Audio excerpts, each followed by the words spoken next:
Hello and welcome to our third video in our reading of Macbeth. Thank you so much for everyone who's tuning in and for the support.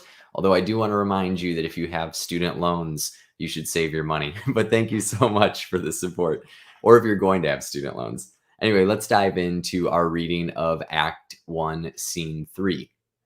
For this video, I'll be reading through the scene and I'll be stopping to give some commentary and context.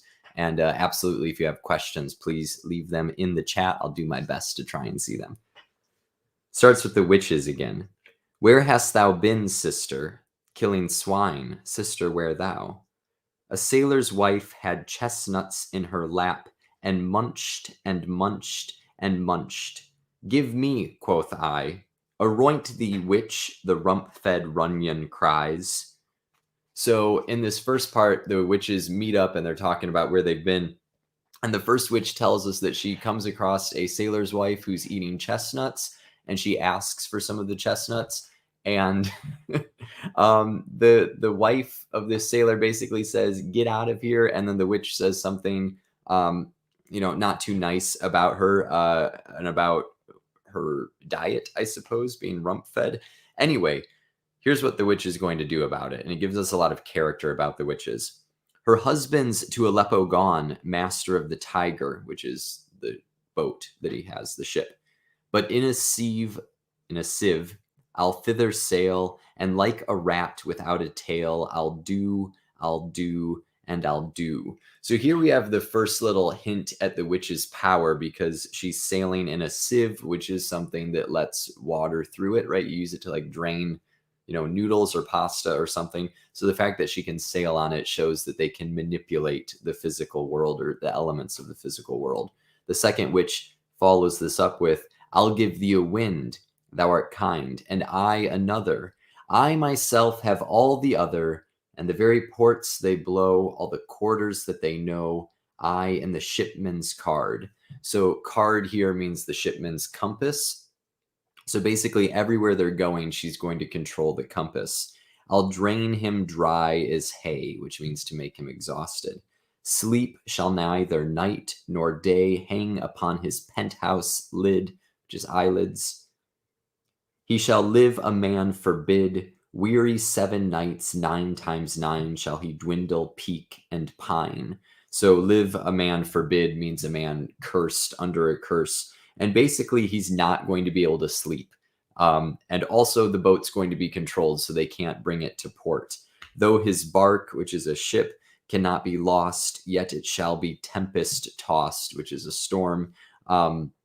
So very interesting here. We get a lot about the witches. We figure out what they can control, like the wind and the waves and the magnetic field of the compass, that they can keep someone awake against their will, which as you continue to read on with the play, you'll see how someone being sleep deprived is a pretty big deal in this show. And then finally, she changes subjects and says, look what I have. Show me, show me. Here I have a pilot's thumb racked as homeward he did come. So apparently she's done this to someone else before, and now she has a severed thumb from whoever she did this to previously. In some productions, the thumb is used as lipstick, which is a very creepy touch. In other productions, it's just a thumb, which is creepy enough on its own. But reminder, she's doing all of this because a woman wouldn't share her chestnuts. So yeah, pretty dastardly figures here, the 3 witches. Anyway, we hear a drum off stage. A drum, Macbeth doth come. And of course, this is who they've been on the lookout for. Macbeth from the very first scene. We got mention of that. The weird sisters hand in hand. So weird here, I'm pronouncing it a little weirdly because it doesn't mean weird like strange. It's a Scottish variation on an Old English word. And basically it means those who control the fates. I believe it's a diphthong, which is a funny word. But basically, you can see how it's spelled. It's not weird, although they are weird characters in many ways. So it kind of works with that sort of misinterpretation. Isn't too far off. Posters of the sea and land, so people who travel across, like the postman. Posters of the sea and land, thus do go about, thrice to thine and thrice to mine, and thrice again to make up 9. peace, the charms wound up. And here we mean the charm or the curse or the trap is wound up like a spring that's about to go off when it's supposed to go off. And as you can probably tell, Macbeth is the subject of their trap. Macbeth and Banquo enter our first time hearing our title character. So foul and fair a day I have not seen, right? He just got done with battle. Foul and fair they won, but at what cost? Probably a great cost. How far is it to Fours? And then Banquo sees the weird sisters. What are these? So withered and so wild in their attire that look not like the inhabitants of the earth, and yet are on it. So then speaking to them, you see the dash interrupts, so changing tone. Live you, or are you not that man may question? You seem to understand me by each at once her choppy finger laying upon her skinny lips. So this is stage direction. We're told through Banquo's line that the witches are laying a finger across their lips, which is usually interpreted as, like, be quiet, because they're not here for Banquo. They're here for Macbeth. You should be women, and yet your beards forbid me to interpret that you are so.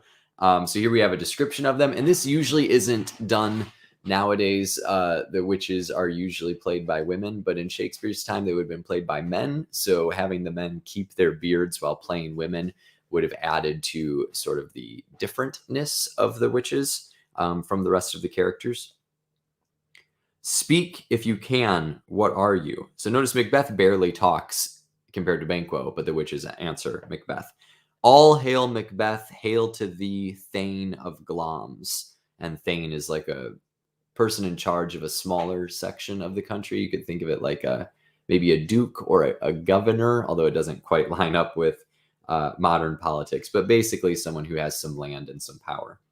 And Macbeth is the Thane of Glamis. All hail Macbeth, hail to thee, Thane of Glamis. All hail Macbeth, hail to thee, Thane of Cawdor. All hail Macbeth, that shalt be king hereafter. So here Macbeth doesn't answer, and we get his reaction again through Banquo's lines. He says to Macbeth, good sir, why do you start and seem to fear things that do sound so fair? And then he turns to the witches. In the name of truth, are you fantastical, or that indeed which outwardly you show? My noble partner you greet with present grace and great prediction of noble having and of royal hope, that he seems rapt withal. Rapt means sort of transported, or like your mind's totally gone, your mind's transported. To me you speak not. If you can look into the seeds of time and say which grain will grow and which will not, speak then to me, who neither beg nor fear your favors nor your hate. So Banquo's like, hey, if you can predict things, why don't you predict something for me? Because I don't really care what you have to say. The witches talk to Banquo finally. Hail, hail, hail, lesser than Macbeth and greater, not so happy, yet much happier. Thou shalt get kings, though thou be none. So all hail Macbeth and Banquo, Banquo and Macbeth all hail. So the prophecy, or I guess prediction for Macbeth, is pretty straightforward. It's his present title, Thane of Glamis. It's a different title owned by someone else, Thane of Cawdor. And then it's this ultimate prediction of being king eventually. Whereas Banquo's a little bit harder to figure out. Not so happy, yet much happier, lesser than Macbeth and greater. So we have these contradictions which go all the way back to, that first scene with the witches where they say we'll meet when the battle's lost or won, and that fair is foul and foul is fair. And this final one, the third witch's prediction, thou shalt get kings though thou be none. That one we can put a little more meaning to. It means you will be the father of kings, but you yourself will not be a king. So still confusing, but you can make a little more sense of it than the previous ones. They start to exit the stage, the witches. Stay, you imperfect speakers, tell me more. By Sinel's death, that's his father, Macbeth's father, Sinel. By Sinel's death, I know I am Thane of Glamis, but how of Cawdor? The Thane of Cawdor lives a prosperous gentleman, and to be king stands not within the prospect of belief, no more than to be Cawdor. Say from whence you owe this strange intelligence, or why upon this blasted heath you stop our way with such prophetic greeting. Speak, I charge you. But the witches exit, and in fact they vanish in the script. Banquo comments on this. The earth hath bubbles as the water has, and these are of them. Whither are they vanished? Into the air, and what seemed corporal, which means human, melted as breath into the wind. Would they had stayed. Were such things here as we do speak about, or have we eaten on the insane root that takes the reason prisoner? So Banquo's like, did we actually just see what we think we saw, or did we like eat some bad vegetables or something that is driving us crazy here? Sorry, getting distracted by the chat. Anyway, Macbeth responds to Banquo, your children shall be kings. You shall be king. And Thane of Cawdor too, went it not so? To the self-same tune and words. Who's there? So then we have another group enter Ross and Angus, and they're also in the Scottish army that had been fighting for Duncan. So does anyone have any questions up until this point? I'll check the chat. Just a lot of great support. Thank you very much. I have no idea what that comment means. But thank you so much for tuning in and watching. All right, well, let's keep going here. Ross and Angus enter. Ross says, the king hath happily received Macbeth, the news of thy success, and when he reads thy personal venture in the rebels' fight, his wonders and his praises do contend which should be thine or his. Silenced with that, and viewing o'er the rest of the self-same day, he finds thee and the stout Norwegian ranks, nothing afeard of what thyself didst make, strange images of death, as thick as tale came post with post, and every one did bear thy praises in his kingdom's great defense, and poured them down before him. So Ross is basically saying the king has heard all about what you did, Macbeth and Banquo, especially Macbeth, that's who's addressed here.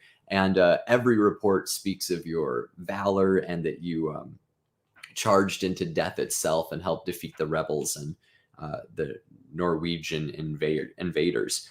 And then Angus has the real specific thing here. He says, we are sent to give thee from our royal master thanks, only to herald thee into his sight, not pay thee. So here we have the issue or order for Macbeth to go see Duncan. And then we have this very interesting detail that you definitely want to pick up on. Ross says, and for an earnest of a greater honor, he bade me from him call thee Thane of Cawdor, and which edition hail most worthy Thane, for it is thine.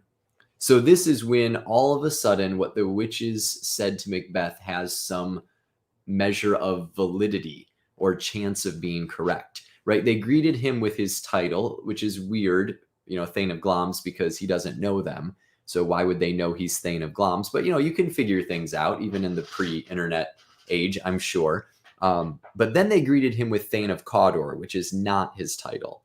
But here, just a few lines later, Macbeth is told that he is now the Thane of Cawdor and the Thane of Glamis, which immediately makes what the witches said seem plausible. And of course, the third thing they said was he will be king. Okay. Banquo says, what can the devil speak true? And here the devil is, of course, referring to the witches. Sorry, I'll save that note. Sorry.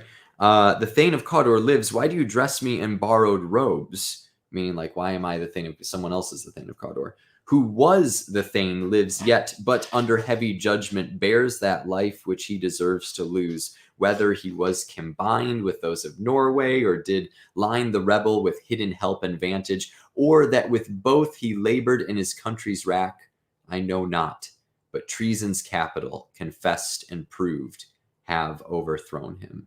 So basically, the Thane of Cawdor, make sure I'm saying the right person here, Angus, doesn't know why the Thane of Cawdor is being killed, but he was either with the rebels or he was with Norway, but whatever, it doesn't matter. He committed treason, and the cost of treason is death. So the Thane of Cawdor is being executed, and his title, his land, his castle, all of that is going to go to Macbeth as a reward for the great service he did in battle. Macbeth has an aside, which means it's just to a specific character, or in this instance, just to us, the audience. Glamis and Thane of Cawdor, the greatest is behind, and is behind means is to come, like following up. And the greatest would, of course, be being king. To Ross and Angus, thanks for your pains. Do you not hope your children shall be kings? To Banquo, when those that gave the Thane of Cawdor to me promise no less to them. Right, so he's asking Banquo, this is coming true, and Banquo has a very important answer. He says, that trusted home, means trusted fully, trusted home, might yet enkindle you unto the crown, besides the Thane of Cawdor. But 'tis strange, and oftentimes to win us to our harm, the instruments of darkness tell us truths, win us with honest trifles to betrays in deepest consequence. Betray us in deepest consequence. So what Banquo is saying there is that the forces of evil, the witches in this instance, can use truth to destroy us. And this is very reminiscent of another Shakespearean line, a more famous one, which is from The Merchant of Venice, Act 1, Scene 3. The devil can cite scripture for his purpose. So you've probably heard a variation on that. Even the devil can cite scripture, basically meaning just because someone says the truth doesn't mean they're speaking with good intentions. Evil can use truth to destroy us. So here we have a direct warning from Banquo. He says, cousins, a word I pray you, which is to Ross and Angus. So they step aside to another part of the stage. Macbeth is kind of alone in his little corner, and he has an aside to us, the audience, and to himself. He says, two truths are told as happy prologues to the swelling act of the imperial theme. The two truths being Thane of Cawdor, Thane of Glamis, imperial theme. He's going to be king, according to the witches. I thank you, gentlemen. So back to them. This supernatural soliciting cannot be ill, cannot be good. If ill, why hath it given me earnest of success commencing in a truth? So he's basically saying what the witches said, it can't be bad and it can't be good, which is very fitting because the witches speak in contradiction all the time. So if it's bad, how come it commenced in a truth and that I was success in getting this new thanedom? I am Thane of Cawdor. If good, why do I yield to that suggestion whose horrid image doth unfix my hair and make my seated heart knock at my ribs against the use of nature? So he's saying, if this is a good prediction, why am I so scared of it? Why is my heart knocking against my ribs? Present fears are less than horrible imaginings, meaning he's scared of what he's even imagining this could mean. My thought whose murder, important choice of words, my thought whose murder yet is but fantastical, shakes so my single state of man that function is smothered in surmise. Function is the ability to act, and surmise is speculation. So he's basically, sorry, let me get in focus here. He's basically been almost petrified by this, that he can't even think of what he should do or what he would do. He's scared to think of what he would do because, to be very clear here, the witches predicted that he will be king. There is already someone who's king. His name is Duncan. Macbeth just cut a man open and charged the enemy lines to save Duncan and his rulership. He's a war hero. And now someone's suggesting that he could be king, but Duncan is king and he's alive and well. Anyway, and nothing is but what is not. Banquo to the others says, look how our partner's wrapped. Macbeth aside, if chance will have me king, why chance may crown me without my stir. So here's his little moment of hope for whoever's playing Macbeth, the actor. This is your moment of hope, right? I'm scared to think of becoming king through illegitimate means, but if fate, chance says I'm going to be king, maybe fate will make me king without me having to do anything, which is a win-win, right? He just becomes king somehow and he doesn't have to do anything about it. Doesn't have to do anything wrong, at least. Banquo says, new honors come upon him like our strange garments, cleave not to their mold, but with the aid of use. So basically, he must just be confused because, he has a new title. He's taking it all in. Come, sorry, come what come may, time and the hour runs through the roughest day. Banquo calls to him, "Worthy Macbeth, we stay upon your leisure. Give me your favor, my dull brain was wrought with things forgotten. Kind gentlemen, your pains are registered where every day I turn the leaf to read them. Let us toward the king." And then aside to Banquo, as the others walk off, "Think upon what hath chanced, and at more time, the interim having weighed it, let us speak our free hearts to each other very gladly. Till then, enough. Come, friends." So basically, Macbeth says, when we get a chance to talk about this, let's, because this is crazy. But for now, let's keep this little secret to ourselves, right? So that is Act One, Scene Three. Sorry, that is Act One, Scene Three. It is kind of the first longer scene in Macbeth. But if you kind of break it down into those three parts and just make sure you understand what all the words mean and, read it carefully a few times through, it should make sense. And if you're struggling with this play, anytime I read a new Shakespeare play, I haven't read them all yet, but anytime I read a new one for the first time, it takes me to like the third act to really catch the tone of the play. But by the end of the play, I fully understand it. So it's usually not till the second time I read it where I feel really like I'm picking everything up. So if it's a struggle, your brain will sort of pick it up. It's a definitely different wording, different patterns. But of course, we read Shakespeare not for the plot necessarily, but for the language. It's some of the greatest language ever written in English, greatest words ever written in English. So fully embrace that, lean into it. And I promise, as long as you're actually reading it and going slowly and looking up words and thinking through it, it will get easier and easier. But if you have questions, please don't hesitate to leave them in the comments, either right now or in a future video. And absolutely, if you have questions about a different scene, you can probably guess what we're doing next, Act One, Scene 4. So I hope to see you then, and hopefully answer some questions if you have any. Thank you so much for watching, and happy reading.